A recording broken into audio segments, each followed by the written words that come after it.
This video sponsor by Bymod app. இந்த ஆப்பில் பார்த்தீங்கன்னா உங்கள் வீட்டுக்கு தேவையான அனைத்து வகையான பொருட்களும் கிடைக்கும். அது மட்டும் இல்லாமல் நீங்கள் ஆர்டர் பண்ணால் மிக விரைவாக உங்கள் வீட்டுகளுக்கு வந்து டெலிவரி பண்ணுவாங்க. அது மட்டும் இல்லாமல் உங்கள் வீட்டுக்கு பக்கத்தில் இருக்கிற கடைகளில் வாங்குறதுக்கும் இந்த ஆப்பில் வாங்குறதுக்கு வித்தியாசம் என்னென்னு பார்த்தீங்கன்னா, ப்ரைஸ் ரொம்ப குறைவாக இருக்கும். அதே நேரத்தில் குவாலிட்டி ரொம்ப பெஸ்ட்டாக இருக்கும். இந்த ஆப்போட லிங்க்கு ப்ளே ஸ்டோர்லேயும் அவைலபிளாக இருக்குது. அது மட்டும் இல்லாமல் நம்ம இந்த வீடியோவோட டிஸ்கிரிப்ஷனில் கொடுத்துருக்கு. டிஸ்கிரிப்ஷனில் கொடுத்துருக்கிற இந்த ஆப்போட லிங்க்கை கிளிக் பண்ணி இந்த ஆப்பை இன்ஸ்டால் பண்ணி உங்கள் வீட்டுக்கு தேவையான பொருளை உடனே ஆர்டர் பண்ணுங்கள். ஹலோ ஃப்ரெண்ட்ஸ், வணக்கம். இன்றைக்கி இந்த வீடியோவில் நம்ம என்ன பார்க்க போகிறோம் அப்படின்னா, காராமணி சுண்டல் தான் பார்க்க போகிறோம். ரொம்ப ஈஸியான ரொம்பவே ஹெல்த்தியான ஒரு ஸ்நாக்ஸ் ரெசிபி இது. டேஸ்ட்டும் ரொம்பவே நல்லாயிருக்கும். ரொம்ப ஈஸியாகவும் செஞ்சிடலாம். வாங்க இது எப்படி செய்யுதுன்னு வீடியோவில் பார்க்கலாம். அதுக்கு நான் இன்றைக்கி ஒரு 200 கிராம் அளவுக்கு காராமணி எடுத்திருக்கேன். அதை நல்லா கழுவிட்டு தண்ணி ஊற்றி ஊற வச்சுக்கலாம். குறைஞ்சது 4லேருந்து 5 மணி நேரம் போல் ஊற வச்சுக்கோங்க. இப்போ 5 மணி நேரம் நல்லா ஊறினதுக்கப்புறமா குக்கரில் ஆட் பண்ணிக்கலாம். ஊற வச்சு தண்ணியோடு சேர்த்து ஆட் பண்ணிக்கோங்க. இப்போ அது கூட இன்னும் கொஞ்சம் தண்ணி ஊற்றிக்கலாம்.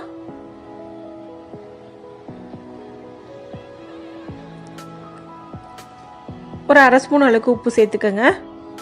இப்போ குக்கரை மூடி வச்சிடலாம். குக்கரை மூடி விசில் போட்டுக்கோங்க. மீடியம் ஃப்ளேமில் 2லேருந்து 3 விசில் வரைக்கும் நல்லா வேக வச்சு எடுத்துக்கலாம்.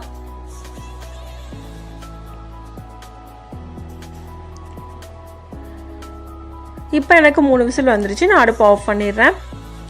ப்ரெஷர் ஃபுல்லாக போனதுக்கு அப்புறமா நம்ம ஓப்பன் பண்ணி பார்க்கலாம். கை வச்சு அழுத்தி பார்த்தீங்க அப்படின்னா இந்த அளவுக்கு நல்லா வெந்திருக்கணும். இந்த அளவுக்கு நல்லா குக் பண்ணி எடுத்துக்கோங்க. இப்போ இந்த தண்ணி எல்லாத்தையும் வடித்து நம்ம தனியாக எடுத்து வச்சிடலாம். தண்ணி எல்லாத்தையும் நல்லா வடித்து எடுத்துருங்க. அடுத்து இது தாளிக்கிறதுக்காக நான் ஒரு பெரிய வெங்காயம், 2 பச்சை மிளகா, கொஞ்சமாக கருவேப்பிலை எடுத்து வச்சுருக்கேன். அடுத்து நம்ம ஒரு பேன் வச்சுக்கலாம். 2 ஸ்பூன் எண்ணெய் ஊற்றிக்கோங்க. எண்ணெய் ஹீட் ஆனதுக்கப்புறமா 1/2 ஸ்பூன் கடுகு. கடுகு லைட்டாக வெடிக்க ஆரம்பிச்சதுக்கப்புறமா 1/2 ஸ்பூன் உளுந்தம்பருப்பு, 1/4 ஸ்பூன் அளவுக்கு சீரகம் ஆட் பண்ணிக்கோங்க. இது 3 நல்லா ஃப்ரை ஆனதுக்கப்புறமா கொஞ்சமாக பெருங்காயத்தூள் ஆட் பண்ணிக்கோங்க. ஒரு 1/4 ஸ்பூன் அளவுக்கு போட்டால் போதும்.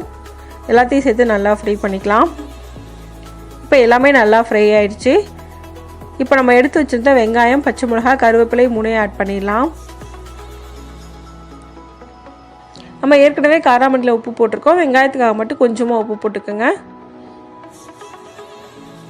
இப்போ இதை நல்லா ஃப்ரை பண்ணிக்கலாம். 2-3 நிமிஷத்துக்கு நல்லா ஃப்ரை பண்ணிக்கோங்க. வெங்காயத்தோட கலர் நல்லா சேஞ்ச் ஆகி வரணும். இப்போ நல்லா ஃப்ரை ஆகிடுச்சு. இப்போ இது கூட 1/2 கப் அளவுக்கு தேங்காய் துருவல் நான் ஆட் பண்ணுறேன். இதையும் சேர்த்து நல்லா மிக்ஸ் பண்ணிக்கோங்க. தேங்காய் சேர்த்துக்கப்புறமா ரொம்ப நேரம் ஃப்ரை பண்ண வேண்டிய அவசியம் இல்லை. 1 நிமிஷம் போல் ஃப்ரை பண்ணால் போதும். நல்லா ஃப்ரை பண்ணதுக்கப்புறமா வேக வச்சு வச்சுருக்க காராமணி அதில் ஆட் பண்ணிடலாம். காராமணி சேர்த்துட்டு நல்லா ஒரு தடவை மிக்ஸ் பண்ணி விட்டுக்கோங்க.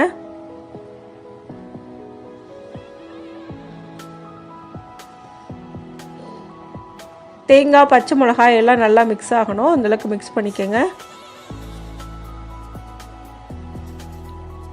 ஃபைனலாக கொஞ்சமாக கொத்தமல்லி இலையை நான் ஆட் பண்ணுறேன். கொத்தமல்லி இலையை ஆட் பண்ணதுக்கப்புறமா நல்லா மிக்ஸ் பண்ணி விட்டுட்டு நம்ம அடுப்பை ஆஃப் பண்ணிடலாம். இப்போ நமக்கு ரொம்ப ஈஸியான ரொம்பவே ஹெல்த்தியான காராமணி சுண்டல் ரெடி ஆயிடுச்சு. இந்த ரெசிபி இதே மெத்தடில் நீங்களும் செஞ்சு பாருங்கள். இந்த வீடியோ உங்களுக்கு பிடிச்சிருந்தா லைக் பண்ணுங்கள், ஷேர் பண்ணுங்கள், கமெண்ட் பண்ணுங்கள். மறக்காமல் சேனலை சப்ஸ்கிரைப் பண்ணுங்கள். தேங்க்ஸ் ஃபார் வாட்சிங்.